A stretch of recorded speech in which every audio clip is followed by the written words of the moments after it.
Japan పర్యటనలో ఉన్న తెలంగాణ ముఖ్యమంత్రి రేవంత్ రెడ్డి అక్కడ సోనీ సంస్థ ప్రధాన కార్యాలయాన్ని సందర్శించారు. సోనీ కంపెనీ యానిమేషన్ అనుబంధ సంస్థ క్రైంచై రోల్ బృందాన్ని కలిసి చర్చలు జరిపారు. హైదరాబాద్లో పెట్టుబడులకు ఉన్న అవకాశాలను వారికి వివరించారు. యానిమేషన్, విఎఫ్ఐ, గేమింగ్ రంగాల్లో అనుకూలతలను వివరించారు. అనంతరం ప్రముఖ జపాన్ కంపెనీ మారుబెని ప్రతినిధుల బృందం టోక్యోలో సీఎంతో భేటీ అయ్యింది. ఫ్యూచర్ సిటీలో నెక్స్ట్ జనరేషన్ ఇండస్ట్రియల్ పార్కు ఏర్పాటుపై చర్చించారు. నెక్స్ట్ జనరేషన్ ఇండస్ట్రియల్ పార్కు ఏర్పాటుకు మారుబెని సంస్థ ముందుకొచ్చింది. మొత్తం 600 ఎకరాల్లో 1000 కోట్ల పెట్టుబడితో పార్కు ప్రతిపాదనలను తీసుకొచ్చింది. సీఎం రేవంత్ రెడ్డి సమక్షంలో లెటర్ ఆఫ్ ఇంటెంట్పై ప్రతినిధులు సంతకాలు చేశారు. ఆంధ్రప్రదేశ్లోని అన్నమయ్య జిల్లాలో విషాద ఘటన చోటు చేసుకుంది. వేటగాళ్లు అమర్చిన ఉచ్చులో చిక్కుకొని ఓ చిరుత ప్రాణాలు కోల్పోయింది. ఈ ఘటనలో చిరుతతో పాటు దాని గర్భంలోని 2 కూనలు కూడా మృతి చెందడం అందరినీ కలచివేసింది. ఈ దారుణ ఉదంతంపై రాష్ట్ర ఉప ముఖ్యమంత్రి, అటవీ శాఖ మంత్రి పవన్ కళ్యాణ్ తీవ్రంగా స్పందించారు. సమగ్ర విచారణ జరిపి బాధ్యులపై కఠిన చర్యలు తీసుకోవాలని అటవీ శాఖ అధికారులను ఆదేశించారు. వివరాల్లోకి వెళితే అన్నమయ్య జిల్లా మదనపల్లె మండలం పొన్నూటిపాలెం సమీపంలోని అటవీ ప్రాంతానికి దగ్గరగా ఉన్న పొలంపై గుర్తు తెలియని వ్యక్తులు ఉచ్చును అమర్చారు. దురదృష్టవశాత్తు ఆ మార్గంలో వచ్చిన ఓ ఆడ చిరుత ఆ ఉచ్చులో చిక్కుకుపోయింది. బయటపడేందుకు అది తీవ్రంగా ప్రయత్నించింది. దాదాపు 8 గంటల పాటు నరకయాతన అనుభవించిన చిరుత చివరికి ప్రాణాలు విడిచింది. మరణించిన చిరుత గర్భంతో ఉందని, దాని కడుపులో 2 కూనలు కూడా ఉన్నాయని, అవి చనిపోయాయని అధికారులు గుర్తించారు. ఎన్ఫోర్స్మెంట్ డైరెక్టరేట్తో కాంగ్రెస్ పార్టీని భయపెట్టాలని చూస్తే అది జరిగే పని కాదని డిప్యూటీ సీఎం భట్టి విక్రమార్క అన్నారు. అధికారం ఉన్నా లేకపోయినా కాంగ్రెస్ ఎప్పుడూ ప్రజాస్వామ్యం కోసమే పోరాటం చేస్తుందని అన్నారు. దేశ స్వాతంత్ర్యం కోసం నెహ్రూ నేషనల్ హెరాల్డ్ పత్రిక పెట్టారని గుర్తు చేశారు. ఇప్పుడు ఆ పత్రికను చూసి బీజేపీ భయపడుతోందని ఎద్దేవా చేశారు. బ్రిటిష్ వారికే గాంధీ కుటుంబం భయపడలేదని, ఈ బీజేపీ ఎంత అని కీలక వ్యాఖ్యలు చేశారు. సోనియా గాంధీ, రాహుల్ గాంధీపై బీజేపీ నేతలు పెట్టే కేసులకు కాంగ్రెస్ కార్యకర్త కూడా భయపడని అన్నారు. తెలంగాణలో కాంగ్రెస్ అధికారంలోకి వచ్చిన ఆనతి కాలంలోనే ఎన్నో పనులు చేశామని గుర్తు చేశారు.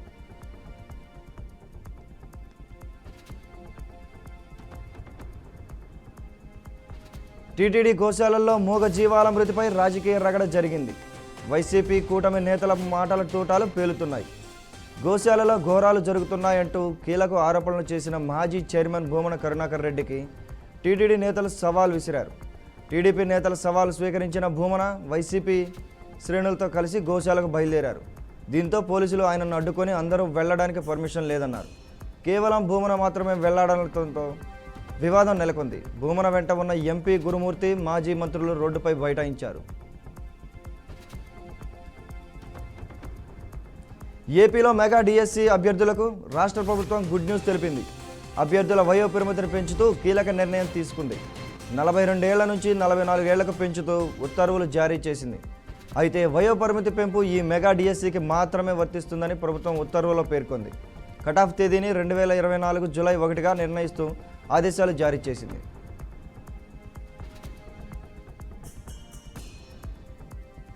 రెండు రోజుల కిందట ఏపీ సీఎం చంద్రబాబు అధ్యక్షతన సమావేశమైన రాష్ట్ర కేబినెట్ పలు కీలక నిర్ణయాలు తీసుకుంది. సుదీర్ఘకాలంగా పెండింగ్లో ఉన్న షెడ్యూల్ కులాల వర్గీకరణకు సంబంధించిన ముసాయిదా ఆర్డినెన్స్కు మంత్రిమండలి ఆమోదం తెలిపింది. ఈరోజు ఏపీ ప్రభుత్వం ఎస్సీ వర్గీకరణ ఆర్డినెన్స్ జారీ చేసింది. గవర్నర్ జస్టిస్ అబ్దుల్ నజీర్ ఆమోదం అనంతరం ఇందుకు సంబంధించిన గెజిట్ను న్యాయశాఖ జారీ చేసింది. న్యాయశాఖ కార్యదర్శి భారతీదేవి ఉత్తర్వులు జారీ చేశారు. జగన్ అక్రమస్తుల కేసులో దాల్మియా సిమెంట్స్ ఆస్తులను ఎన్ఫోర్స్మెంట్ డైరెక్టరేట్ అటాచ్ చేసింది. 793 కోట్ల రూపాయల విలువైన ఆస్తులను అటాచ్ చేసినట్లు తెలిపింది. కడప జిల్లాలో 417 హెక్టార్ల సున్నప్రాయి గనులను అప్పటి వైఎస్ఆర్ ప్రభుత్వం దాల్మియా సిమెంట్కు అప్పగించింది. ఇందులో అక్రమాలు చోటు చేసుకున్నాయని సిబిఐ గతంలోనే ఆరోపించింది. జగన్తో కలిసి దాల్మియా సిమెంట్ అక్రమంగా సున్నప్రాయి గనుల లీజులు పొందినట్లు సిబిఐ 2013లో ఛార్జిషీట్ దాఖలు చేసింది. జగన్ సుమారు 150 కోట్ల రూపాయల మేర అక్రమంగా లబ్ధి పొందినట్లు అందులో పేర్కొంది. టీటీడీ మాజీ చైర్మన్ భూమన కరుణాకర్ రెడ్డి నివాసం వద్ద ఉద్రిక్తత నెలకొంది. ఎంపీ గురుమూర్తి, మాజీ డిప్యూటీ సీఎం నారాయణస్వామి, వైకాపా కార్యకర్తలతో కలిసి ఎస్వి గోశాలకు బయలుదేరిన భూమనను పోలీసులు అడ్డుకున్నారు. దీంతో వైసీపీ కార్యకర్తలు పోలీసులపై దురుసుగా ప్రవర్తిస్తూ వాగ్వానికి దిగారు. గోశాలకు వస్తే చనిపోయిన గోవులకు ఇప్పుడు కనిపిస్తాయా అని బొమ్మన కరుణాకర్ రెడ్డి ప్రశ్నించారు. మొత్తం ఎన్ని గోవులు చనిపోయాయో తెలియాలంటే పాతిపెట్టినవి తవ్వి బయటకు తీయాలని డిమాండ్ చేశారు. తాను గోశాలకు వస్తున్నా అని ప్రకటించగానే అర్ధరాత్రి నుంచే తనను ఇంట్లో నిర్బంధించారని ఫైర్ అయ్యారు. టీడీపీ సవాలను స్వీకరించి తాను వస్తానంటే రానివ్వట్లేదని ఆరోపించారు. గుడ్ ఫ్రైడే పర్వదినాన్ని పురస్కరించుకొని ఆంధ్రప్రదేశ్లోని పాస్టర్లకు రాష్ట్ర ప్రభుత్వం శుభవార్త అందించింది. రాష్ట్ర వ్యాప్తంగా అర్హులైన వేలాది మంది పాస్టర్లకు గౌరవ వేతనం విడుదలకు ముఖ్యమంత్రి చంద్రబాబు ఆమోదం తెలిపారు. ఈ మేరకు సంబంధిత శాఖ అధికారులు ఉత్తర్వులు జారీ చేశారు. ప్రభుత్వ నిర్ణయంతో రాష్ట్రంలోని మొత్తం 8,427 మంది పాస్టర్లకు ప్రయోజనం చేకూరనుంది. వీరికి నెలకు 5,000 చొప్పున గౌరవ వేతనం చెల్లించనున్నారు. 2024 మే నెల నుంచి నవంబర్ నెల వరకు అంటే 7 నెలల కాలానికి సంబంధించిన బకాయిలను ఒకేసారి విడుదల చేయాలని ప్రభుత్వం నిర్ణయించింది. దీని ప్రకారం అర్హులైన ప్రతి పాస్టర్కు ఈ 7 నెలల కలిపి మొత్తం 35,000 గౌరవ వేతనం అందనుంది. గతంలో తెలుగుదేశం పార్టీ జాతీయ ప్రధాన కార్యదర్శి నారా లోకేష్ తన యువగళం పాదయాత్ర సమయంలో పలు సందర్భాల్లో పాస్టర్లతో ప్రత్యేకంగా సమావేశమయ్యారు. ఆ సమావేశాల్లో తమ కూటమి అధికారంలోకి వస్తే పాస్టర్లకు గౌరవ వేతనం అందజేస్తామని ఆయన హామీ ఇచ్చారు. ఏపీకి కేంద్ర ప్రభుత్వం మరో గుడ్ న్యూస్ తెలిపింది. ఏపీలోని ఎయిమ్స్ ఆసుపత్రిలో భారీగా వైద్యుల నియామకానికి చర్యలు చేపట్టింది. గుంటూరు జిల్లాలోని మంగళగిరి ఎయిమ్స్ ఆసుపత్రిలో ఖాళీగా ఉన్న దాదాపు 534 పోస్టుల భర్తీ చేయాలంటూ జారీ చేసింది. కేంద్ర మంత్రి పెమ్మసాని చంద్రశేఖర్ చేసిన వినతులపై కేంద్రం సానుకూలంగా స్పందించి ఆర్థిక శాఖకు ఉత్తర్వులు జారీ చేసింది. మంగళగిరి ఎయిమ్స్ పోస్టుల భర్తీ నిర్ణయంపై కేంద్ర మంత్రులు నిర్మలా సీతారామన్, జేపీ నడ్డాకు పెమ్మసాని ప్రత్యేక కృతజ్ఞతలు తెలిపారు. ఇకపై ఏపీ ప్రజలకు స్థానికంగానే మెరుగైన వైద్యం అందుతుందని ఆయన సంతోషం వ్యక్తం చేశారు. నేషనల్ హెరాల్డ్ కేసులో కాంగ్రెస్ అగ్రనేతలు సోనియా గాంధీ, రాహుల్ గాంధీ పేర్లను ఈడీ ఛార్జిషీట్లో చేర్చడాన్ని నిరసిస్తూ టీపీసీసీ ఆధ్వర్యంలో హైదరాబాద్లోని ఈడీ ఆఫీస్ ఎదుట కాంగ్రెస్ శ్రేణులు నిరసన వ్యక్తం చేశాయి. ఈ కార్యక్రమంలో మంత్రులు, ఎమ్మెల్యేలు, ఎమ్మెల్సీలతో పాటు మాజీ మంత్రులు, మాజీ ఎంపీలు, కాంగ్రెస్ పార్టీ కీలక నేతలు కూడా పాల్గొన్నారు. రాహుల్ గాంధీని రాజకీయంగా ఎదుర్కొనే దమ్ము, ధైర్యం లేక ఇలాంటి దర్యాప్తు సంస్థలతో ప్రధాని నరేంద్ర మోడీ దొంగ కేసులు పెట్టిస్తున్నాడని ఎమ్మెల్సీ అద్దంకి దయాకర్ ఆరోపించారు. బ్రిటిష్ వాళ్ళకే భయపడని కాంగ్రెస్ నికార్సైన లీడర్లు మోడీకి భయపడతారా అనుకోవడం వాళ్ళ మూర్ఖత్వమేనని సిమెంట్ చేశారు. తమ అధినాయకులపై కుట్రలు చేస్తున్న నరేంద్ర మోడీ, అమిత్ షాలు పెద్ద కేడీలంటూ ఫైర్ అయ్యారు. ప్రధాని నరేంద్ర మోడీ ప్రభుత్వం వక్ఫ్ బోర్డు ఆస్తులను డిజిటలైజేషన్ చేస్తుందని కేంద్ర మంత్రి కిషన్ రెడ్డి తెలిపారు. వక్ఫ్ బోర్డు ఆస్తుల ద్వారా వచ్చే ఆదాయాన్ని ఎప్పటికప్పుడు ప్రకటిస్తామన్నారు. వక్ఫ్ బోర్డు ఆస్తులపై వచ్చిన ఆదాయంలో లాభాన్ని పేద ముస్లింలకు పంచుతామన్నారు. దేశవ్యాప్తంగా 1,00,000 ఎకరాల భూమి కబ్జాకు గురైందని, ముస్లిం సమాజం వాస్తవాలు గుర్తించాలని కోరారు. జిల్లాల్లో నిర్వహించే సమావేశాలకు అన్ని వర్గాల వారిని ఆహ్వానించాలని పార్టీ నేతలను కోరారు. వక్ఫ్ బోర్డు చట్ట సవరణలోని అంశాలపై ప్రజలకు అవగాహన కల్పించాలని పార్టీ నేతలకు సూచించారు. తిరుమల స్వామివారి అర్జిత సేవ టికెట్ల విడుదలకు సంబంధించి జూలై నెలలో స్వల్ప మార్పులు చోటు చేసుకున్నాయి. ఈ నెల 18న టికెట్ల విడుదలను చేసిన టీటీడీ తాజాగా ఈ నెల 19న ఉదయం 10 గంటలకు టికెట్లను ఆన్లైన్లో విడుదల చేస్తున్నట్టు ప్రకటించింది. ఈ సేవా టికెట్ల ఎలక్ట్రానిక్ డిప్ కోసం 21న ఉదయం 10 గంటల వరకు ఆన్లైన్లో నమోదు చేసుకునే అవకాశం కల్పించింది. ఈ టికెట్లను పొందిన వారు డబ్బు చెల్లించి ఖరారు చేసుకోవాల్సి ఉంటుంది. కళ్యాణోత్సవం, అర్జిత బ్రహ్మోత్సవం, ముంజల్ సేవా టికెట్లను ఏప్రిల్ 22న ఉదయం 10 గంటలకు ఆన్లైన్లో విడుదల చేస్తారు. వర్చువల్ సేవలు, వాటి దర్శన స్లాట్లకు సంబంధించిన టికెట్లను 22న మధ్యాహ్నం 3 గంటలకు విడుదల చేస్తారు. అంగ ప్రదక్షిణం టికెట్ల కోటాను 23వ తేదీన ఉదయం 10 గంటలకు విడుదల చేస్తారు. మేడ్చల్ జిల్లా కుత్బుల్లాపూర్లోని తెలంగాణ భవన్లో బీఆర్ఎస్ పార్టీ సన్నాహక సమావేశం నిర్వహించారు. ఈ నెల 27న వరంగల్లో జరిగే బీఆర్ఎస్ పార్టీ రజతోత్సవ సభను విజయవంతం చేయాల్సిన అవసరం ఉందని ఎమ్మెల్యే వివేకానంద పిలుపునిచ్చారు. ప్రజల్లో చైతన్యం కల్పించేందుకు, పార్టీ సిద్ధాంతాలను ప్రజల్లోకి తీసుకెళ్లేందుకు ఈ కార్యక్రమం చేపట్టబడిందన్నారు. 6 గ్యారంటీల పేరుతో దేశంలో అన్ని వర్గాలను కాంగ్రెస్ పార్టీ మోసం చేసిందని విమర్శించారు. కర్ణాటకలో 5 గ్యారంటీలు అన్నారు. నేటికి ఏ గ్యారంటీ లేదని ఎమ్మెల్యే వివేకానంద ఎద్దేవా చేశారు.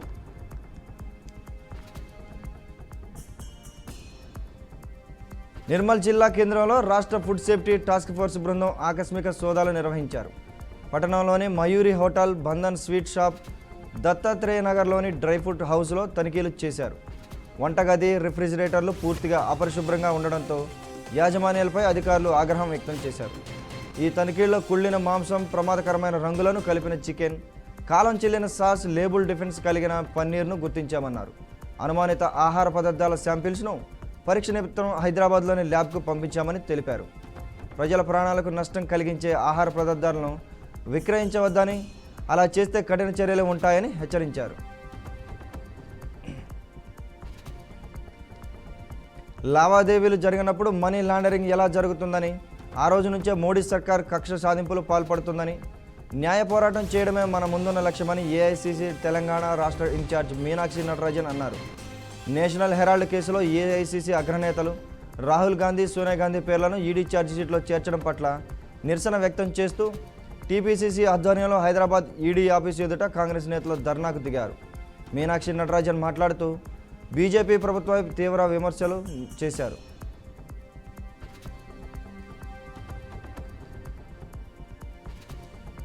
కృష్ణా జిల్లా గుడివాడకు చెందిన వైఎస్ఆర్ మైనారిటీ పార్టీ అధ్యక్షుడు ఆబు ఇంటిపై టీడీపీకి చెందిన వ్యక్తులు దాడి చేశారు. పార్లమెంటులో కేంద్ర ప్రభుత్వం వక్ఫ్ బోర్డుపై ఇచ్చిన తీర్పుపై నిరసన వ్యక్తం చేసేందుకు ముస్లిం నాయకుల సమావేశం నిర్వహించవద్దని టీడీపీకి చెందిన కడియాల గణేష్ అన్నాడు. ముస్లిం నాయకులందరూ ఒక ప్రదేశంలో సమావేశమయ్యేలోగా టూ టౌన్ సిఐ ఆ సమావేశ మందిరానికి తాళాలు వేసి హెచ్చరించారు. టీడీపీకి చెందిన 4 వ్యక్తులు రాత్రి 10 గంటల సమయంలో అబు ఇంటిలోకి ప్రవేశించి కర్రలతో, రాడ్డులతో ఇల్లంతా ధ్వంసం చేశారు. దీంతో గుడివాడ డీఎస్పీకి మాజీ మంత్రి పేర్ని నాని వైసీపీ నాయకులతో కలిసి ఫిర్యాదు చేశారు. తిరుపతి జిల్లాలోని వర్మ కాలేజ్ ఆఫ్ నర్సింగ్ కళాశాలలో లైంగిక వేధింపుల కలకలం రేపింది.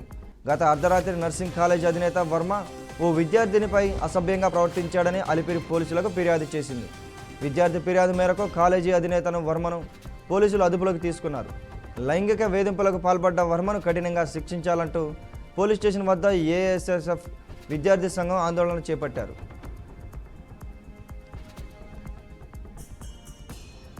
తిరుమల తిరుపతి దేవస్థానాన్ని అపవిత్రం చేసేందుకే వైకాపా నాయకులు కంకణం కట్టుకున్నారని రాష్ట్ర దేవాదాయ శాఖ మంత్రి ఆనం రామనారాయణ రెడ్డి విమర్శించారు. తితిదే పాలక వర్గాన్ని అవమానిస్తూ దూషించడమే పనిగా పెట్టుకున్నారని ఆగ్రహం వ్యక్తం చేశారు.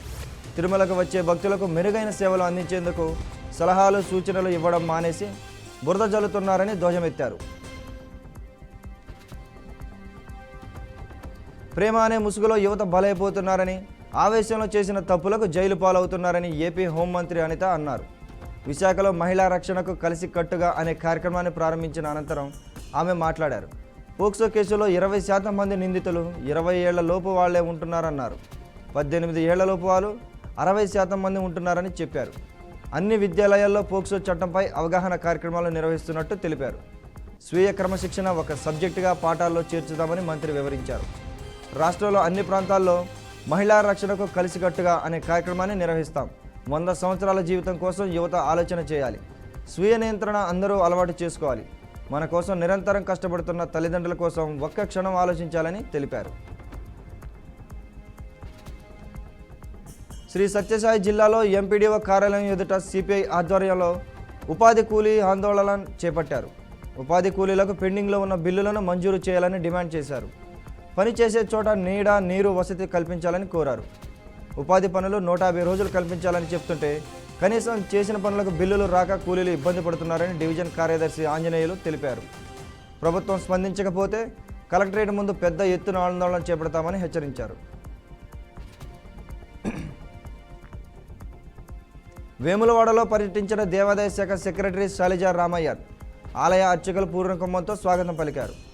రాజరాజేశ్వర స్వామివారిని దర్శించుకుని ప్రత్యేక పూజలు నిర్వహించారు. అనంతరం రాజన్న భక్తులకు ఎటువంటి ఇబ్బందులు కలగకుండా వేములవాడ ఆలయ అభివృద్ధికి చర్యలు తీసుకుంటామని హామీ ఇచ్చారు. సీఎం రేవంత్ రెడ్డి వేములవాడ దేవాలయ ఆలయ అభివృద్ధి కోసం 38 కోట్లు ప్రకటించారని తెలిపారు. రాబోయే నెలలో పునర్నిర్మాణం పనులు ముందు ప్రారంభించాలనే లక్ష్యంతో ముందుకు వెళ్తున్నామని వెల్లడించారు.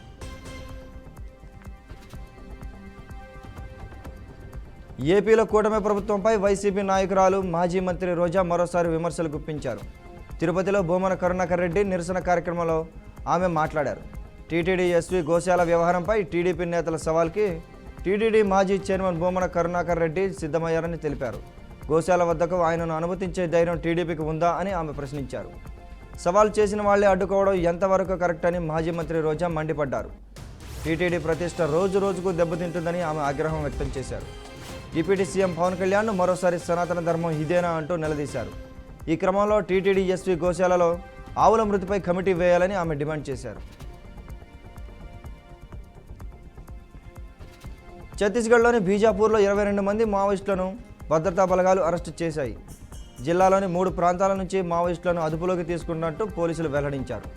జిల్లాలో నిర్వహిస్తున్న నక్సల్స్ వ్యతిరేక ఆపరేషన్లో భాగంగా స్థానిక పోలీసులు, సిఆర్పీఎఫ్ బెటాలియన్కు చెందిన భద్రతా బలగాలు సంయుక్తంగా ఆపరేషన్ చేపట్టాయి. ఈ క్రమంలోనే టిక్మెంట్ల గ్రామం సమీపంలోని 7 మావోయిస్టులను, బెల్చాల్లో 6 మావోయిస్టులు, కందర్కర్ట్రా అటవీ ప్రాంతంలో 9 మంది మావోయిస్టు సభ్యులను అరెస్టు చేశారు.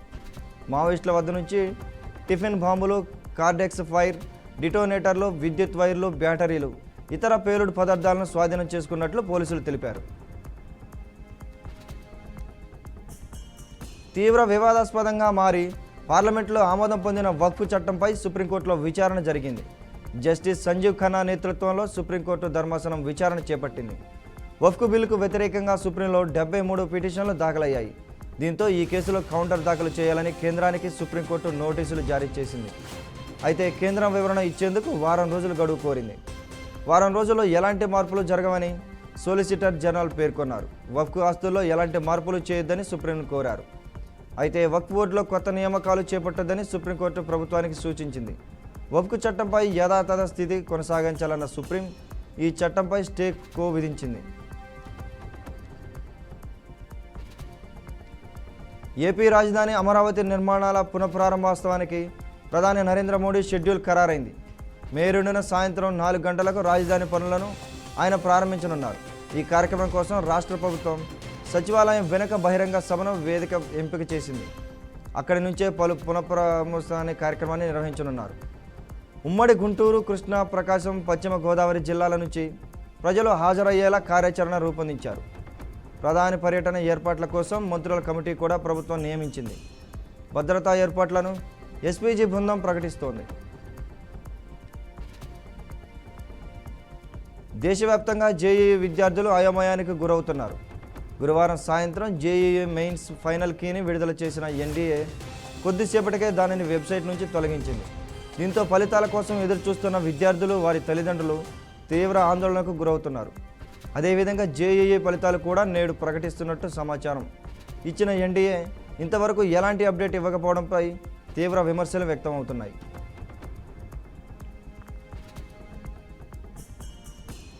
చైనాతో మంచి ఒప్పందం కుదుర్చుకోబోతున్నామని అమెరికా అధ్యక్షుడు డొనాల్డ్ ట్రంప్ తెలిపారు.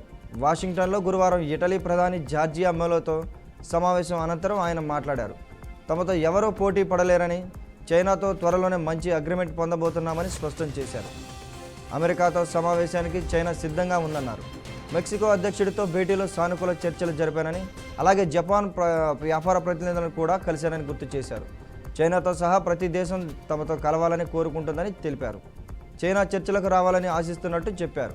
కాగా చైనాపై 245% సుంకాలు విధిస్తున్నట్టు వైట్ హౌస్ వెల్లడించిన మరుసటి రోజే ట్రంప్ ఈ వ్యాఖ్యలు చేయడం హాట్ టాపిక్గా మారింది.